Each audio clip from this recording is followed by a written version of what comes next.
the force between objects, you have two options. You can just use this number I've given you because the book has already pre-calculated what this is out front. Or you can leave it like this and just plug in for the permittivity, which is given here. You're going to get exactly the same answer. Now, one thing I want to point out to you here is that the force between two objects that have a charge is dependent only on the charge of the individual objects multiplied together, divided by the distance squared between them, right? And we're using coulombs up here, and we're using meters down here, just like we do all in physics to keep our units nice. We're using these units here for this constant. And I want to point out that before this, in the video, he points out that epsilon 9 is the constant in Coulomb's law, and it's just a number, okay? Not taken away from Coulomb or Newton with the gravitational constant. They probably slaved for freaking months, years, trying to come up with like common denominators, if you will, for lack of better words, for these constants. But they don't prove anything, okay? They're just numbers, and they work. And as soon as a variable changes, these equations must change. These everything falls apart, and unless you start taping it and patching it together, which seems like that's what they've done. This video is to point out that Coulomb's law and Newton's law of gravity, or m1 times m2 over distance squared, are basically the exact same thing. And people say that, I've been in arguments here with a couple people, I'm not going to mention no names, but say that Newton's law was first, and that is factually incorrect, okay? Whatever was proposed, or okay, Coulomb's law was demonstrated, reality, in 1785, okay?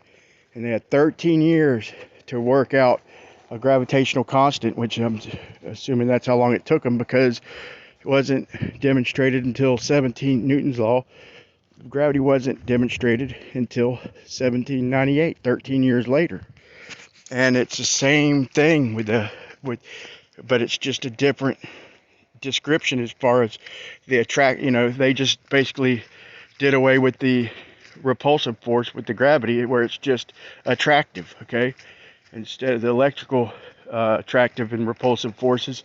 But the funny thing is if you look into this with circuits and all this electrical circuits and capacitors and everything, they have in the math, they basically describe the charge coming from the cathode or the negative terminal on your battery, and they say that the atom basically loses an electron and becomes positive.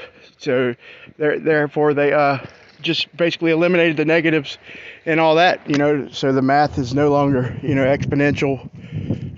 So they eliminate the exponential math with the negatives, and it's basically the same thing with gravity. It's just an attractive force, no repulsive force. And so it's more than coincidence, if you ask me.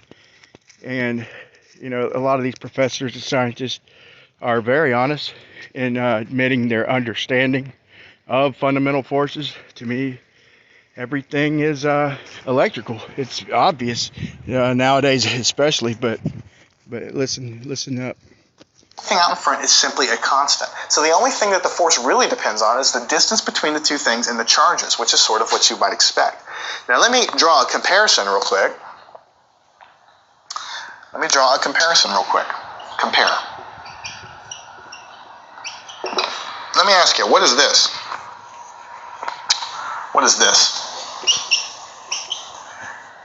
G m1 m2 over r squared. What equation is that? Do you remember? That's back from Physics 1. This is the gravitational equation. This is the equation that tells you if you have two masses, m1, m2, this could be the Earth, this could be you, or this could be a satellite or something. You multiply them together, divide by the distance squared between them, and then again there's a constant out front, and we presented that constant much in the same way I did with this one back in Physics 1 without any proof at all. I just said this is a constant, it's measured. use it, right? And so this guy tells you, if you put this stuff in, tells you what the gravitational force is. Notice that the electrostatic force from Coulomb's law that comes about as a result of two charges on two different objects has exactly the same form as the gravitational equation. I mean, these equations are exactly the same two equations. This is charge 1, charge 2, mass 1, mass 2, distance squared, constant out front, constant out in front. That, my friends, is something that you should maybe even pause the video for a second and think about. It's really, really amazing that actually... That's for you, Blue. Pause that and think about it. Okay? So my point here is that, you know, they're the same, so it's the same fundamental force, okay? And everything is electrical. Like I said, the only thing we know for sure about the sun is that it's not hydrogen and helium, okay? Because there's no way to, in fact, take every gas, all gases combined, and you can do whatever you want with them. You're not going to emit full spectrum. Okay, before you start asking other questions, you got to get past that one. Okay, there are things that do emit full spectrum, not just visible light, but a full spectrum. You can't grow plants near a nuclear fire. Okay, just look at the sun. I mean, it is electric. Look at the stars above. You know, but without digital zoom, just you know, you zoom in optically and you see it, they just look like little balls of electricity, you know, and they follow the right hand rule of electricity. To me it's more than a coincidence, but you just at least consider that, you know. It's like science is it's creeping by, and it's just gotten crazy from being stuck in this paradigm. It's like the only thing that's advanced in the last 50 years, it seems like, is artificial technology. And, you know, the transistor can only get so small. I think there's a word for that, but so they're only going to be able to advance that stuff so far. But I think they know a lot that they're not telling us. But either way, you know, we used to know who invented things. They used to have names behind things, like the light bulb, you know, Edison, or, you know, AC electricity with Tesla, the phone, you know. And it just seems like it all stopped after the microwave and the you know, the microchip. It just, you don't know who invents what, and it's just all artificial. We're still using combustion engines. Are you kidding me? Like going on 200 years of combustion engines. We can't come up with nothing better than burning gasoline, you know, and they call them fossil fuels. But you study into that, and you discover that you can make coal within 2 months with just a little bit of heat. Just take some wood and burn it. You don't even burn it. Just heat it up. You don't catch it on fire. Just put it in water and heat it up. You got coal a few weeks later.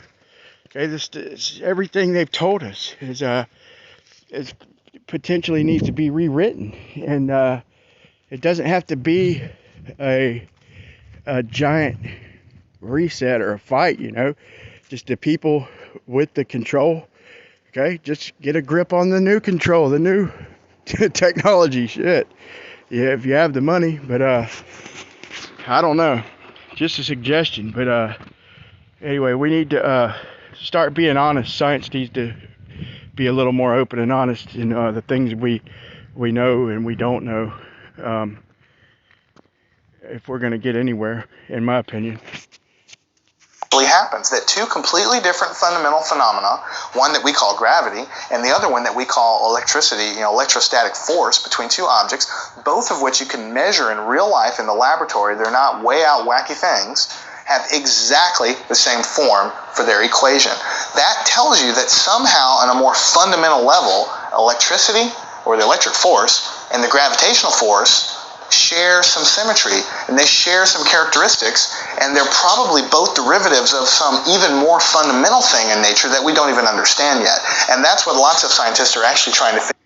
And this portion goes out to Right to Hand. Like, look, bro, you got these these people like Ranty's channel trying to talk about light, trying to raise good questions. And you pin them down like with photons and all that. Look, the math is necessary for the technology, okay, for circuit boards and all that, okay. Maybe it ain't electrons, okay, but to have circuit boards and all that, you have to have these equations and Ohm's law and you know, the list goes on, but you have to have these equations, whether it's an electron, whatever the fundamental particle or whatever is not important, man. I think you block. I love you, brother, and I can't argue with what you say, but man, you steal the argument sometimes from getting somewhere, and you stump good questions. So we have these terms just that we all understand, okay? So like the photons or whatever, you know, it doesn't, you know, maybe it's not photons, and maybe it's not electrons.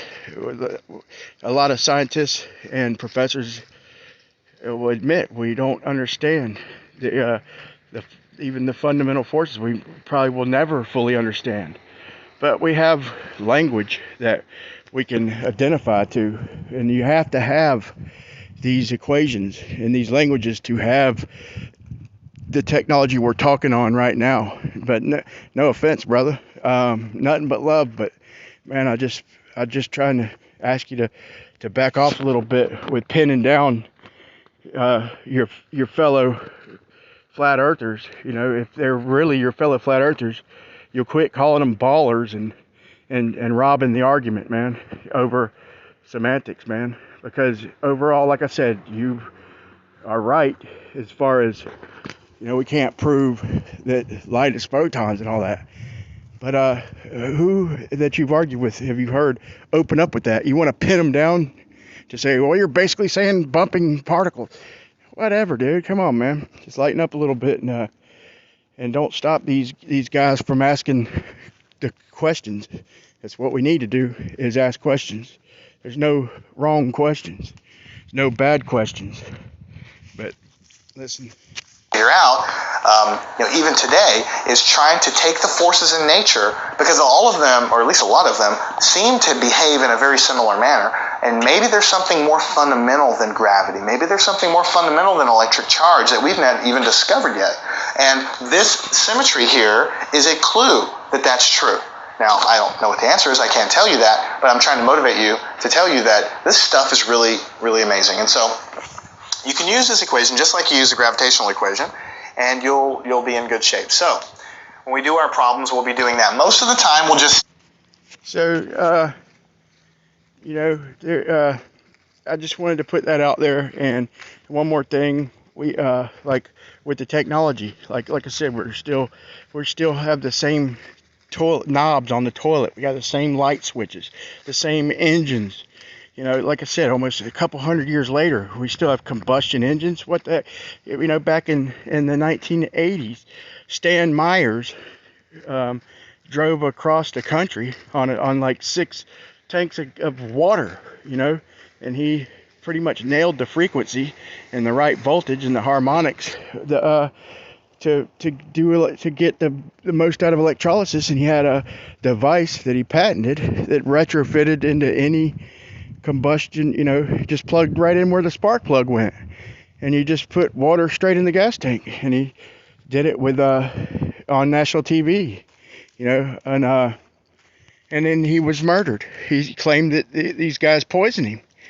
And is it just convenient that these Belgian freaking investors, oil investors, come to try and buy his patent? He turns them down, and boom, he's dead. Nobody has reapplied for the patent. And me, I've got my motor, my electric generator, to run off of the HHO gas made from the electrolysis, and just in my garage, man, with a pickle jar. Okay, so you telling me that I can get it running for a few seconds and from a pickle jar, and with basically screws and duct tape and shit, and and they can't run stuff on it, you know.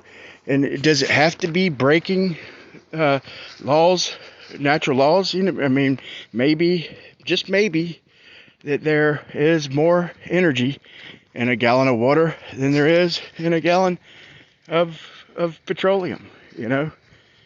Just, you know, it's not free energy. They try and say it's free energy, but water, if you're burning or whatever with the water, then you're using something. So it doesn't fall under free energy in my opinion. But that's about it, man. I just wanted to throw this video out there with you know,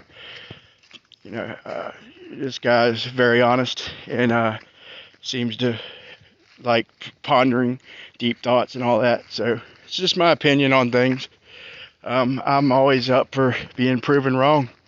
I'm always up for learning. I do like a good debate, but I try to keep an open mind. And anybody who knows me, who's honest, will see that I've conceded way more than once. But that's it for me. Over and out, guys.